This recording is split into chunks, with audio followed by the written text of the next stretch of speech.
Good morning and welcome to the penultimate webinar in our winter series. This is number 7 of 8. Just one more to go and it's going to be good. This one's going to be even better. Hi, my name is Brian McGee and I'm one of the Innovation Technology Specialists here at SRC. With me today are Sarah in production and Ashley doing everything else.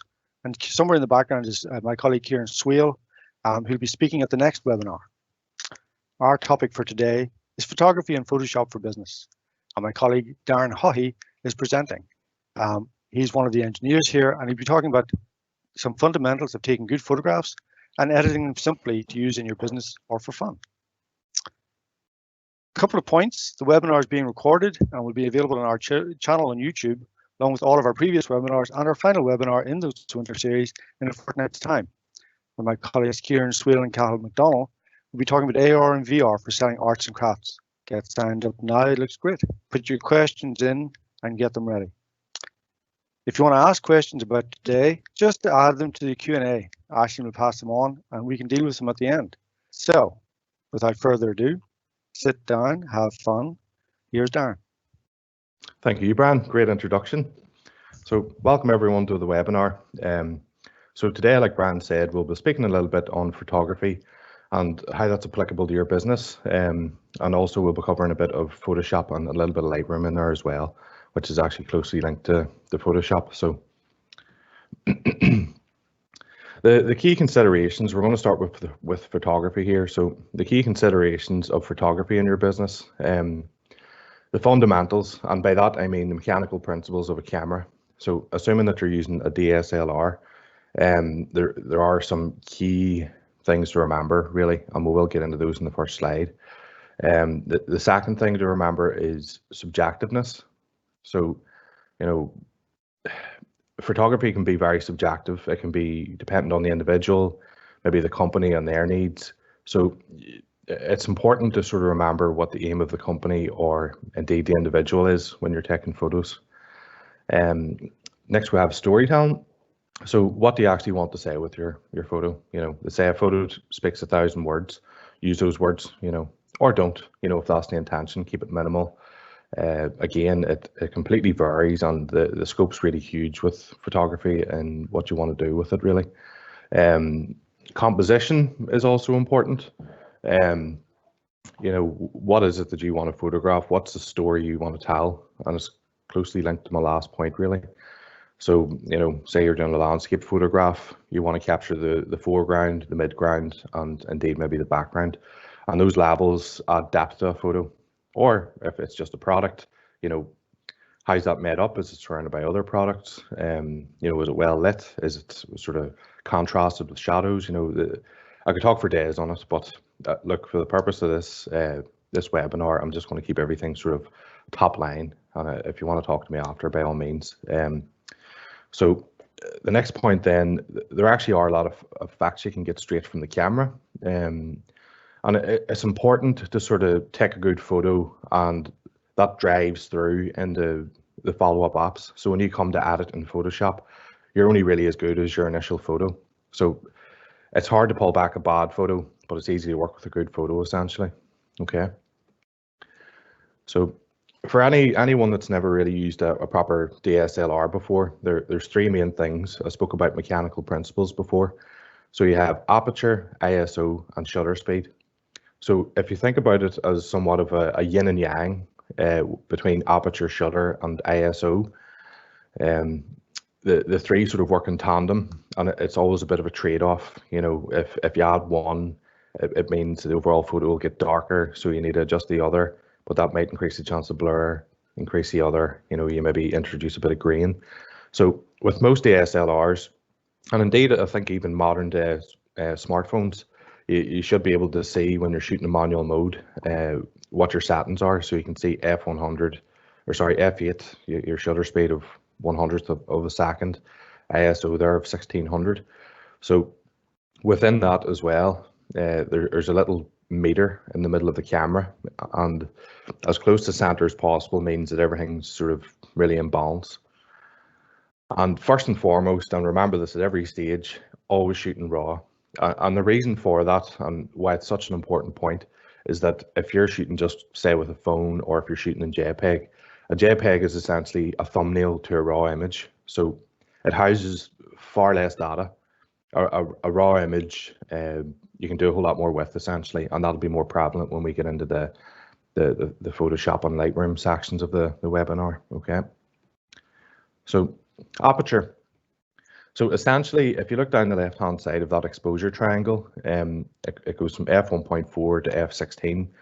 Most cameras go to f22 now, but essentially what that means is, if you think about it like the human eye, the more open it is, the more light it lets in, but the actual depth of field reduces. So it focuses more on one thing, and the camera's intuitive enough to know that, you know, it essentially bounces light off the subject. So anything behind it at f1.4 will be very blurry.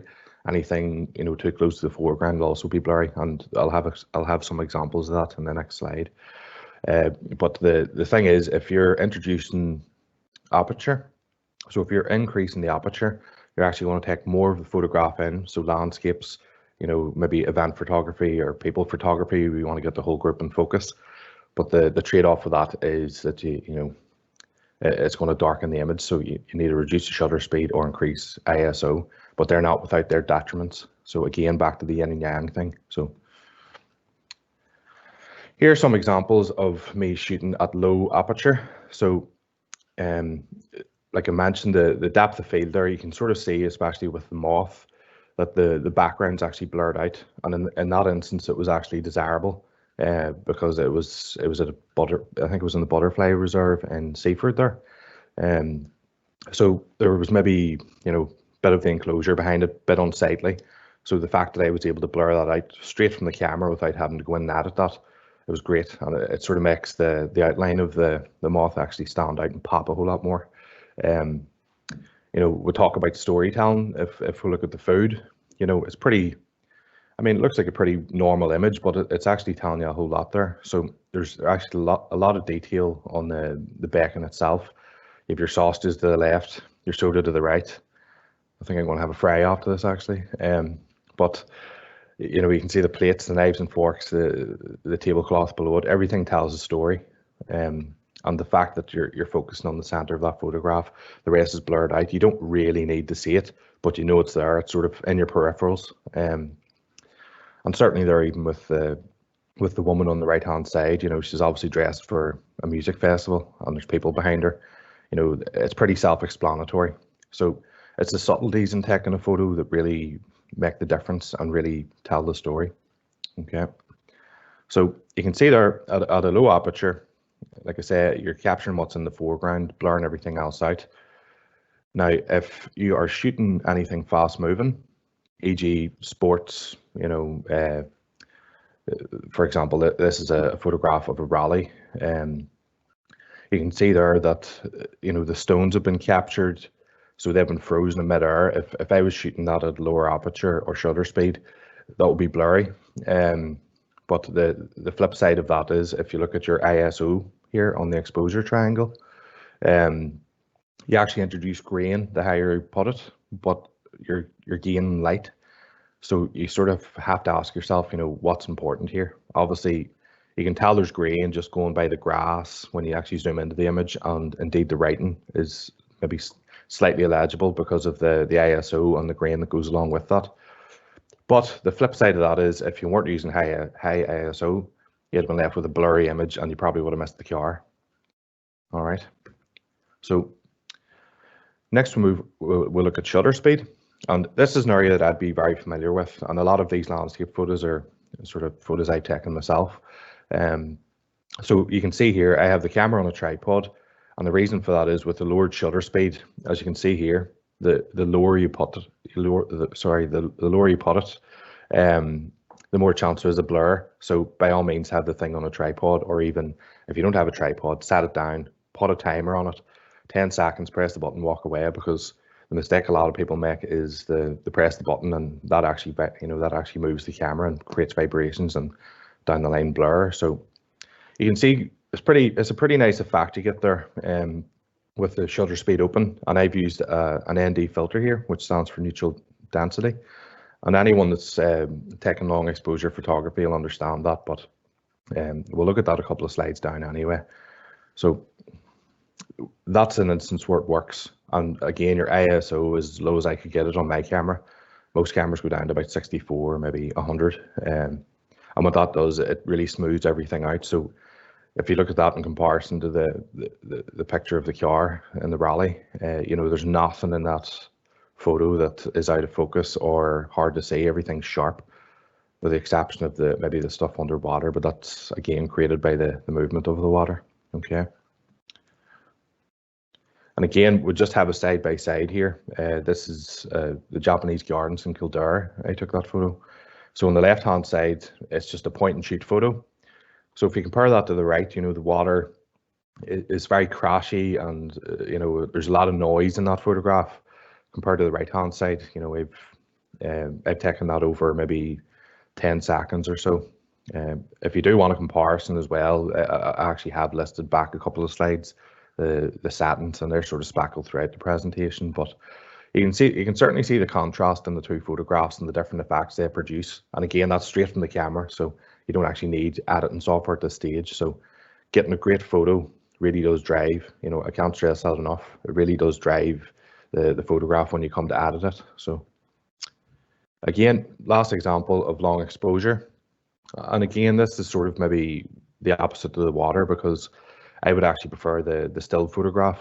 So you can see that the ISO was up on this photograph and the ISO was down here. So essentially I'm allowing a lot of movement, and obviously the 6-second shutter speed as opposed to 1/10 of a second.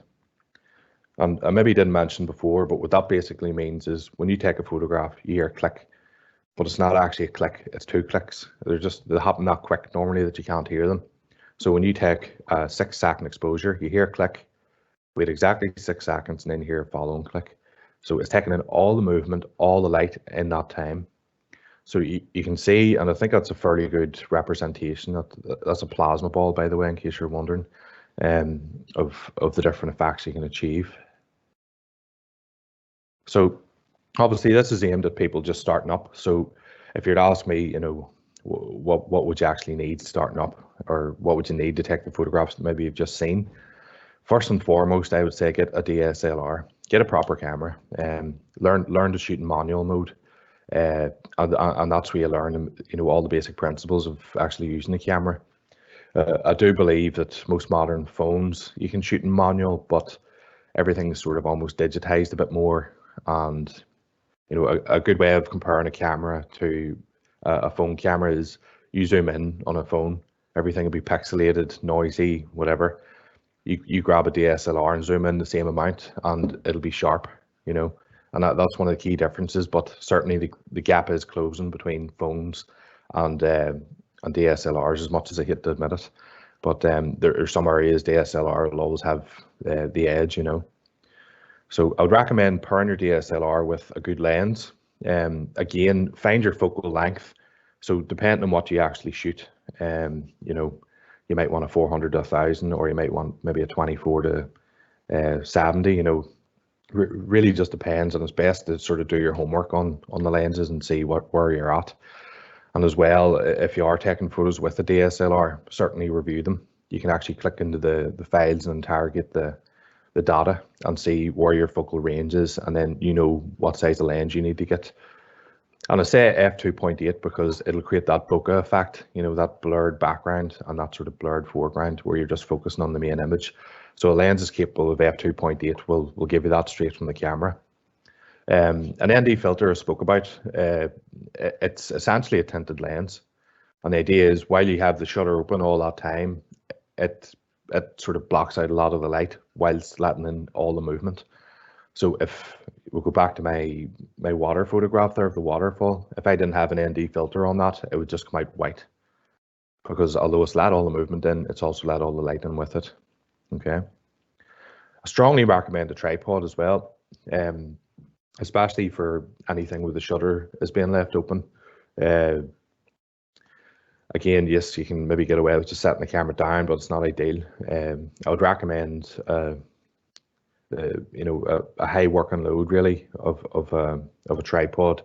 Anything sort of 12 kilograms and over, it's going to handle most of what you can put onto a tripod anyway. Okay, because you know, you might get a cheap tripod there, and when you go to tighten the thing up, you'll find that it'll just drop with the weight of the camera, because they can get fairly weighty when you get into some of the bigger lenses. If you don't have a remote timer built to your timer built into your camera, buy one. You know, there's apps you can use and wee dongles you can plug in, so you never have to touch your camera, and therefore you avoid shake. When you're starting out as well, it's probably not a bad idea to have a light meter. And the idea is you just hold that up, tells you the lighting conditions in the room, tells you what to set the camera up for optimum photography.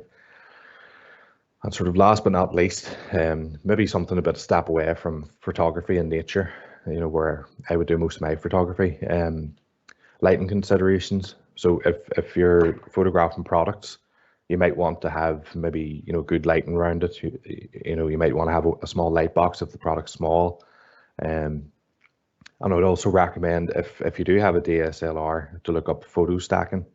And there's actually a question come in there from a fellow who owns a haberdashery business. So obviously capturing a lot of the detail and, you know, of the fabrics and stuff is very important, you know, when he comes to selling his products. So I would highly recommend looking up photo stacking. And what that does, that takes maybe 50, maybe 100 different photos of the same image and actually makes it pop. You would near swear the thing's starting off the page. So I would look that up.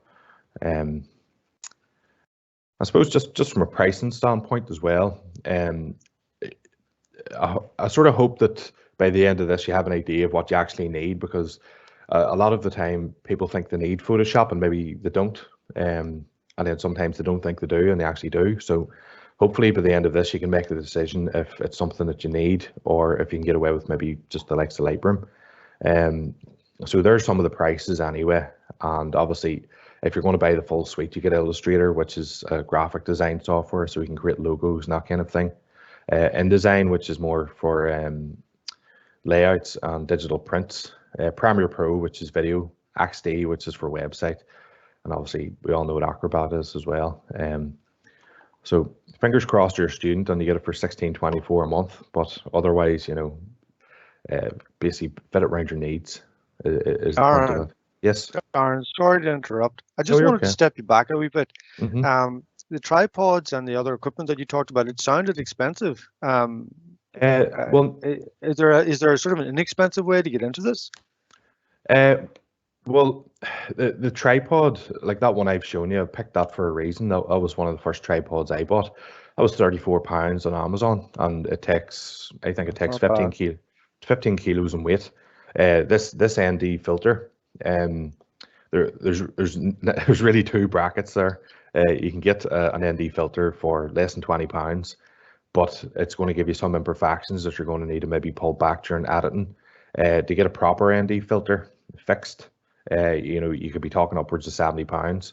But to be fair, you know, I've used both, and for the sake of spending maybe 10 minutes on editing software, I can get the cheaper ND filter on par with the more expensive one through some corrections. So to start out, you don't really need to spend a whole lot. You can pick up a DSLR. I mean, the way I started, I bought mine secondhand 8 years ago. You know, that was the first camera I bought. Bought it for £160 off a wedding photographer. He had 3 of the same camera. The way a wedding photographer would work, they'd have a camera with each lens on, depending on what they're doing. You know, a close-up lens, a group lens, and a far away, you know, a zoom lens. So £160, I got a £160 lens to put on it. So, you know, for £320, I had a professional camera at that stage, albeit dated. But it's better than going out. It's like golf, you know, you don't go and buy the most expensive clubs. You would sort of buy a cheap set to see if you like it or not and test the water. So there is cost-effective means of actually producing high-quality photos using a DSLR. And certainly the more you get into it, the more you'll see the benefit of the more expensive equipment. So it can be fairly relative in terms of the amount you invest in a camera, the output you get. But again, it's so variable depending on what it is you're trying to do and the company needs. Okay. Thanks. No problem. So we're going to take a little look at Lightroom. Now, Lightroom is basically, think of it as a before Photoshop program. And what Lightroom does, it allows you full adjustability of that image. So you can adjust everything that's there. And one of the key differences between Photoshop and Lightroom is that Photoshop, you can actually edit images, as in you can cut them, you can twist them, warp them, do different things. Lightroom, you're just editing, adding filters, adding exposure, changing the colors that are already there. So you can't, within Lightroom really have layers. If you're anyway familiar with Photoshop, you know that you can, build up an image over several layers and pull several different images in and overlay them. Lightroom is more for just photo correction, and I've a wee video here as well, just to explain that, maybe show that a bit better. So again, back to my nature photography. This is actually Tullymore Forest there. Took a great photo, had it on a tripod, always grand. I was using the eyepiece as opposed to the screen. Got it home. First thing I noticed, damn, too dark, underexposed. The sun actually moved, clouds come in, and the settings I had weren't true then.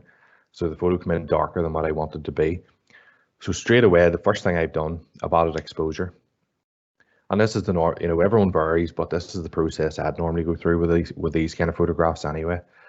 So secondly, I don't know how well you can see it, but I've adjusted the vibrance. And what I'm doing here currently is adjusting the clarity. So what the clarity will do, it'll either soften or sharpen the image. So you can see the detail there on the likes of the moss. You can sort of blur all that out and make it look quite washy, or you can sort of sharpen it up and sort of give it, more texture, I suppose, and more detail. And it really just depends on what image you sort of want to try and convey. And again, it can be subjective, especially nature photography. So I've used the dehaze function there as well, just to take some of the noise out of it. And what I'm doing there at the minute, I'm reducing the highlights, because it's a fundamental. You don't want, if you imagine if you're printing this photo, you want no part of the page with no ink on it. So if something's far too white, then it won't put ink down on paper, and it'll look horrible really. So it's just a bit of a technical faux pas. So what I've done there, I've reduced the highlights, and what that's done, that's allowed the sort of water to be a bit darker and less white. I'm adjusting some of the blacks here as well. So essentially the contrast between the shadows and the lit up areas, it's not as strong. So within this next slide, I'm actually adjusting the colors that exist within the photo. So I can actually, the program is smart enough to know that I want to adjust all the greens. So I'm actually changing the color of the greens. So you can see I can make them look more sort of, faded and maybe more autumny, or I can sort of make them more vibrant or dark green. So again, it's preferential. I like to err on the side of more green, and certainly within the context of this photo, it was autumn. So you can see there that I can actually change the hue of the leaves, and it's part of the reason why people like shooting in photography or shooting in autumn. They go for the change the color of the leaves. So we've changed the hue of mostly the moss and the leaves and the water a little bit. So I'm just going to look at the leaves again and actually change the saturation. So you can see I can take the color completely out of it, that they're not much of a feature. But like I said, this is autumn. I want to see the leaves. So I'm pulling that forward, not too much that it's almost sickly saturated, but certainly punchy. And I think there's a fine balance. You can certainly go too far with it. So you can see I've took a lot of the saturation out of the green. Creates certainly an effect, but far more vibrant when you add the green into it. And again, you can go a bit too far with that, and I've maybe just went a wee hair over with this, but it certainly makes the image punchier. And once you've done that, you can add, if you look down the left hand side, there's a lot of preset filters. You can automatically black and white the thing. You can add cooling filters, warming filters, just the same as you would on the likes of Instagram and that. Something I don't use a whole lot, to be fair, but just to let you see them anyway. So if you open Lightroom, it's just a matter of a quick few clicks, and just to be fair, the best way to learn it is just pull the sliders along. And one of the things to note as well, I've added exposure there in there the first thing I done. There's some things there that actually darken the photo. So by adding clarity, for example, the photo will get a little bit darker. So don't be afraid to go back and adjust your exposure, maybe bring the clarity down a bit. So again, just have a play about with them, see what looks nice, but I would advise you not to go too much with it. Bring it to the point where it looks punchy and dial it back. I normally dial it back about 20%, and it sort of comes out some way nice. All right. So there's a before and after. So you can see on the left-hand side, if I had shot that photograph on a phone, I'd have probably went into my phone, went into edit, and tried to just brighten that photo up. But because it would probably be a JPEG image, and you're only brightening it, you're not actually adding exposure, or maybe you're just adding digital exposure, you'll not have the same degree of play with it really. So if I took that photograph on a phone, it probably would have been wasted. It certainly wouldn't have got to the point of this. All right. So when you actually click into your image, and again, when you have your image on a computer, just right click, go to details, and it'll actually show you all the settings that were actually used when the photo was shot. So the focal length, so it was a 32mm zoom, 2.5 second exposure, ISO 1250, which is actually quite high for long exposure photography, but I didn't really want to capture too much movement in that photograph because I got too smooth looking with the water because it was fairly fast moving. And again, I've actually left the f-stop quite low down because I've wanted to let as much light in as possible, even though that's actually almost blurred the peripherals of the image, the actual border of the image. So interrogate your photos, see what went wrong, see what went right, and record it and write down those settings and just keep doing that till you have it drilled into yourself. So always shooting manual, always shooting raw, and always interrogate your photos, And after a while, you'll just not even have to think about the settings. You'll just know by looking what settings you need to put onto your camera. Okay. Darren, can I just interrupt and ask an extremely basic question? Yes. How do you get the photographs onto the computer, typically? So to get the photographs onto your computer, there's actually several ways. I have a Nikon, and I actually have an app on my phone, so I can very quickly transfer 2 megabyte JPEGs to my phone, and that's through Wi-Fi. So there's cameras that have Wi-Fi now. You can do that.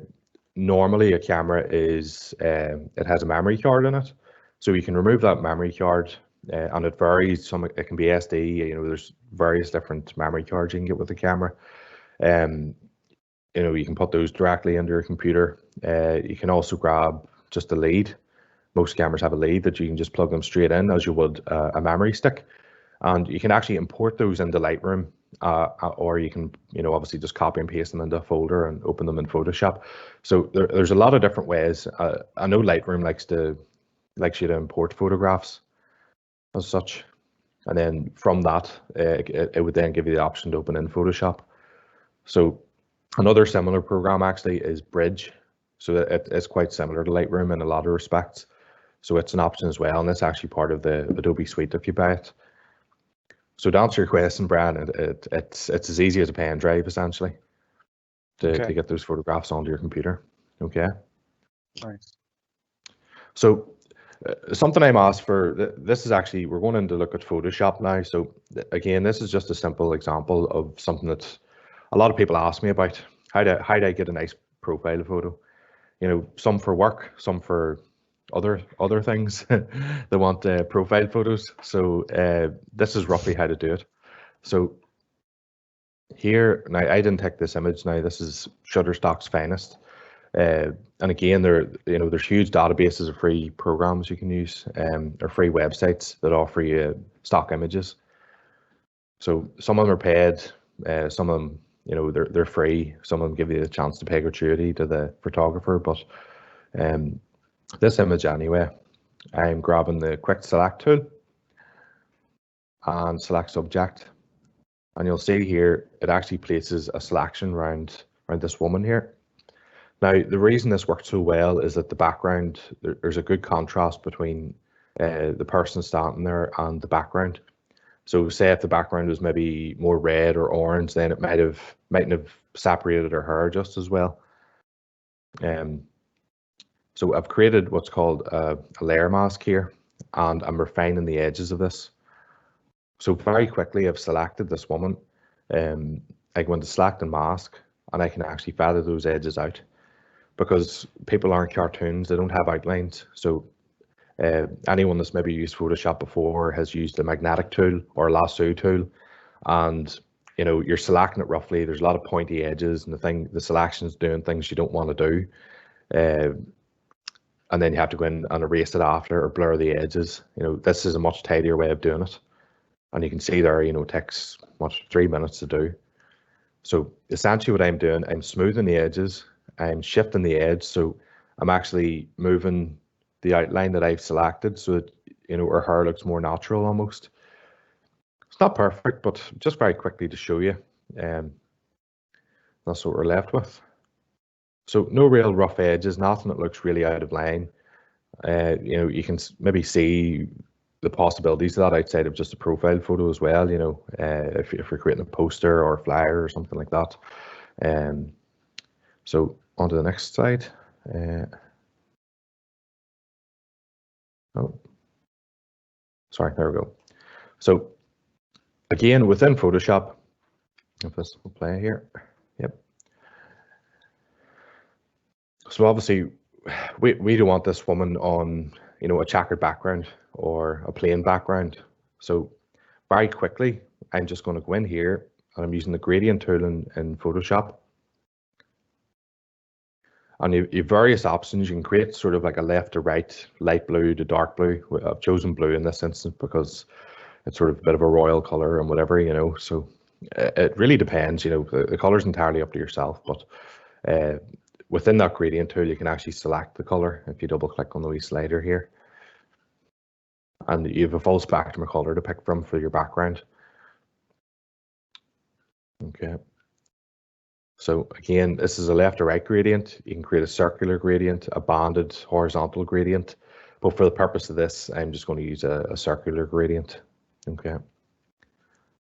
So again, just as opposed to a flat color, I think it adds something, you know, it almost gives the illusion that there's a light source to the left-hand side, and that's why I've used it. So if I go in and take the selection of this woman and paste it into this, so it's a bit too big, I'll just go into Edit, Transform, and Scale. And I think most people have used scale with imagery at some stage. Now, if I wanted, I could go in and add a bit of perspective onto this. I could even warp the image if needs be. But obviously, you know, given that this is a profile photo, just the scale will suffice. So once that's done, once I'm happy with it, I think it's fairly common practice to just sort of have from the shoulders up with a profile photo. So I flatten the image, so no longer have layers. I would first save it as a Photoshop image. And what that means is it's a PSD file, so it means if you want to go in and change anything, you can. But obviously, that won't upload to the likes of social media or LinkedIn or whatever it may be. So you want to then go in and save that as a JPEG image. And one thing to be careful of as well when you're saving JPEGs is that some sites will compress your image if it's too large, even as a JPEG. So I would always err on the sort of side of a, you know, a medium-sized file, I suppose. But it should show you there on the right-hand side, you know, the right-hand side, the size of the file and what it's going to be. So 200 kilobytes, no big deal. You know, Photoshop shouldn't compress that too much, or sorry, Facebook or any social media. There we have it. So fairly quickly, you can see like that was about 6 minutes. I think it took to do that. So fairly quick, fairly effective way of segregating an image, doing away with background you don't want, adding just a plain flat background for a fairly, I think, you know, a fairly effective photo. So moving on to our next slide. We actually had a question come in from a wedding events company. So they would do a lot of decoration, you know, obviously a lot of setup, a lot of prep for weddings. So Photoshop's actually very good at, obviously for the purpose of this, it's, you know, it's not going to be perfect, but Photoshop's actually very good at giving you a fair idea of overlaying images onto other images. So the intention of this video is really to take this satin and, you know, see if a different table layout or a set table layout actually works with it. So instead of setting the whole thing up in real life and saying, you know what, I don't like those flowers, I don't like those plates, I don't like that spread, you know, 3 minutes here in Photoshop and you can overlay something. So here we have just, again, this is an image I took from Shutterstock, I believe. So I'm using the selection tool here. Now, you remember I said earlier that, you know, you need good contrast for the selection tool to work well. Because the tablecloth and the seats are actually quite close in terms of color, you can see that the selection tool has actually selected the seats as well. So all I've done when I've selected that, I've copy and pasted. So Control C, Control V if you're on a PC. I think it's the same for a Mac maybe. So I've grabbed the erase tool. And again, just quickly, you know, it's not perfect this. Just quickly to show you. So I'm just erasing all the whites from the seats. And obviously you can change the size of that brush and you can be a bit more intricate and you can zoom in and, you know, get the thing looking quite nice, but for the purpose of what we're doing here. So there we have it, a basic layout of a table. Now, I'm no interior designer, so anyone with a bit of taste probably says it doesn't go, but for the purpose of this, it's sufficient, I suppose. So you can see a bit of mist there. I can actually just go in and erase anything I have missed. I'm looking at the edges there and I'm thinking, you know, it hasn't left a great edge. So I've grabbed the blur tool, and what that'll do, that'll just really sort of dull down the edges a bit and make them look less sharp, because the eraser tool can be quite crude. There is a feather function within it actually that'll almost blur the edges for you, but you can do it in 2 stages if you like. So the first thing I'm going to do, back to the transform tool, I'm going to bring the scale down. So I bring it down to roughly the length I believe the table is going to be. I would normally leave it maybe slightly bigger just till I get the perspective right. So you can see there, you can very quickly add perspective. Again, don't be afraid to reposition the image. Transform again. Just skew the bottom a wee bit. So essentially I'm making the bottom just slightly fatter than the top of the image. And then I'm going to bring the scale down a bit just to reach the end of the table. And you can see it's not perfect, but it's not the end of the world. We're just going to use warp. And what warp does, you can essentially grab nodes belonging to that layer or that image and drag them as you wish. You can add new nodes, but for the purpose of this, the nodes within the image are sufficient. I believe if you right click, you can add vertical and horizontal nodes if you sort of want to stagger where you're able to grab the photograph from. And just click out of that. And I suppose what's just grabbed my eye is the bottom of the image is quite pointy. And again, I grabbed the eraser tool just to roughly tidy that up a bit, just to take the rough off it. And there you have it. You know, within 3 minutes, you can sort of lift one table spread, lift it in a different surround, and see if it's applicable. So there's a lot of quick things you can do just to give you an idea with Photoshop. Obviously, you can get that looking more photorealistic the more time you spend with it. But certainly, it's a bit of an introduction, and I hope it has shown you what you can do. You know, truth be told, there's hundreds of different things Photoshop does well. These are just a few. So.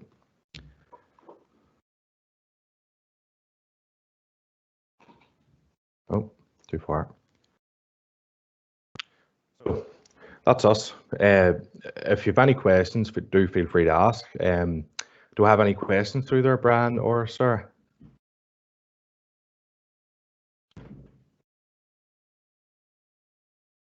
Maybe not.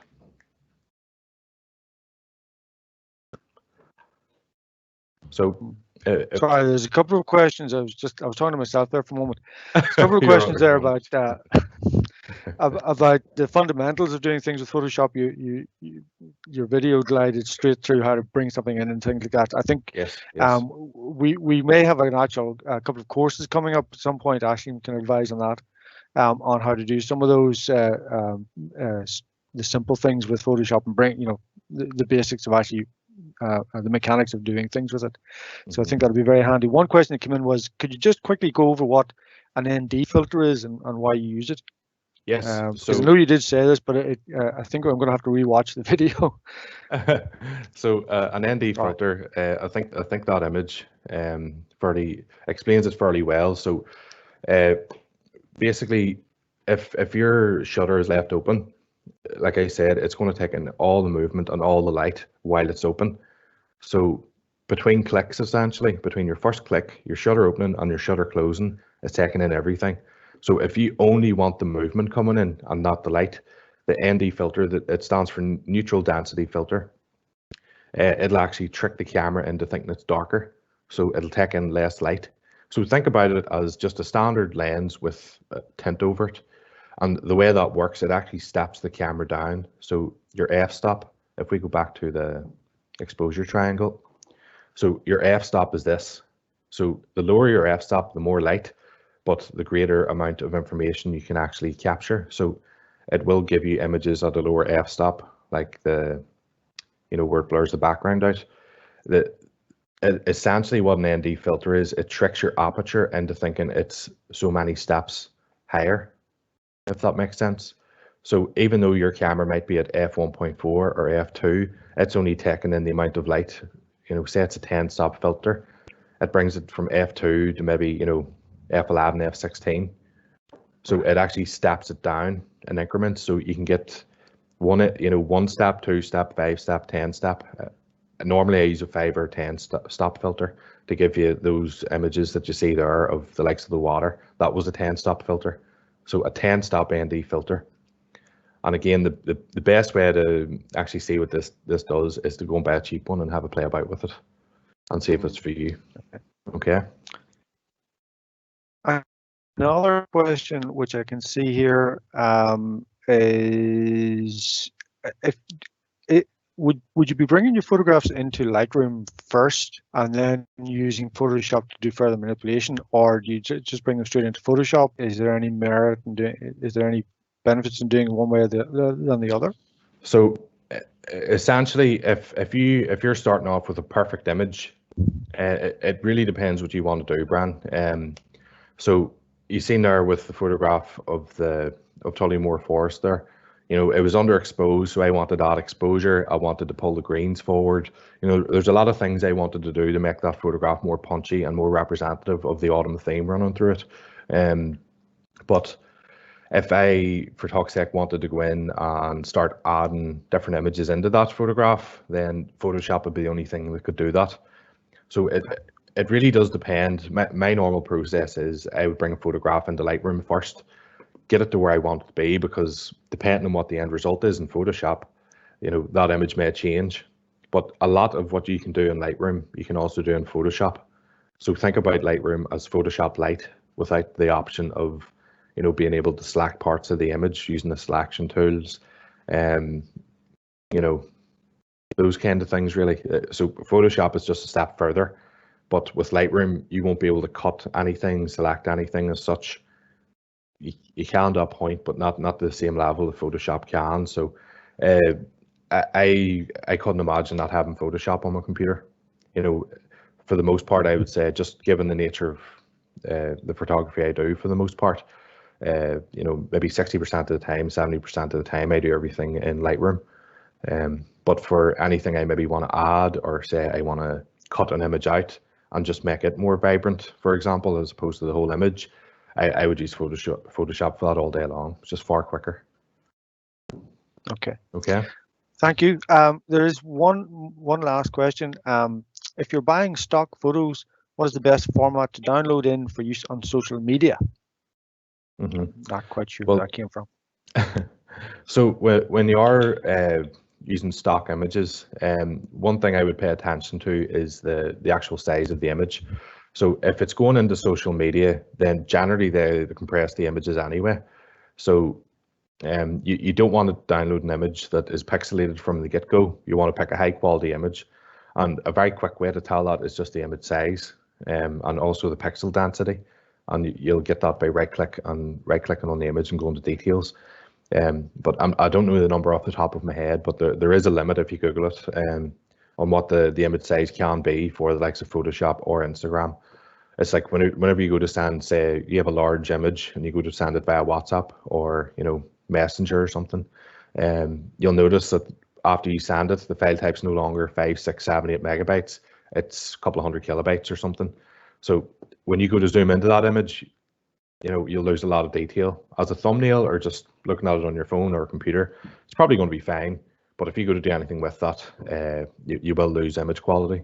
So just pay attention that no third-party apps are actually compressing your file, and that would be my advice. And I hope that answers your question. Okay, thank you very much. All right, thank you. I'm just going to hand over to Aisling, who's going to wrap us up, and then I'll say a few last words, and that'll be us. Aisling. Thank you, Darren and Brian, for that presentation. I hope you all enjoyed it. I'm just here to jump on really quickly just to tell you about some of the funded support that we have here available at the college. First up, at the moment, we have Skills Intervention Programme, which is for anyone impacted by COVID-19. So anybody who's maybe been furloughed, made redundant, or even financially impacted can take part in a range of fully funded accredited courses. We're actually offering the Photoshop course under this funding stream at the moment. So in our follow-up email today, we'll send a link for anybody who would maybe be keen to do that course. We also have Skills Focus, which is a programme funded by the Department for the Economy, which is for businesses under 250 employees or social enterprises, where they can avail of fully funded training that's non-mandatory accredited training. So like food safeties or anything like that all comes under Skills Focus, and that's free to businesses as well at this time. We have Innovate Us, which is a fully funded mentoring programme offering up to 30 to 60 hours mentoring for an innovation activity leading to a new service, product or process. This would be a very popular stream that Darren would work on. We also have innovation vouchers, which are funded by Invest NI, and this is really to help small businesses tap into the knowledge and expertise that we would have here in the college to maybe bring out some innovative solutions for your business. We have some bigger programs as well, such as higher level apprenticeships, fusions and KTPs. We do have a wide range of support available. So if you have any training need, whether it be big or small, or any queries, please do feel free to contact us. The best place to get us is probably on email at betterbusiness@src.ac.uk, and myself or Sarah will give you a ring back to discuss further. We are going to be setting out an evaluation after this, and we'd really appreciate feedback. Also, there's a suggestion box in it, and you can put in any suggestions for future webinars that you would maybe like us to cover. We really do appreciate feedback, and are always keen to improve and make things better for the future. So on that note, that's me. So have a good day, everyone. Thank you so much. All right, thank you. Thank you very much, Aisling. And I'd just like to wrap it up and say, are we still live? I think we're live. Okay, so sorry. I'd just like to wrap it up and say thanks very much to the team, Sarah doing production and keeping everything running, Kieran helping out with the initial prep and making sure this was a good presentation, and Darren, thank you very much for that fascinating presentation. I look forward to watching it again so I can actually learn some of this. And catch us again in a fortnight's time with Kieran and Cahill on AR and VR for selling crafts and something else. Arts and crafts, I beg your pardon. Get signed up for that and start sending your questions in now. Thank you. Bye.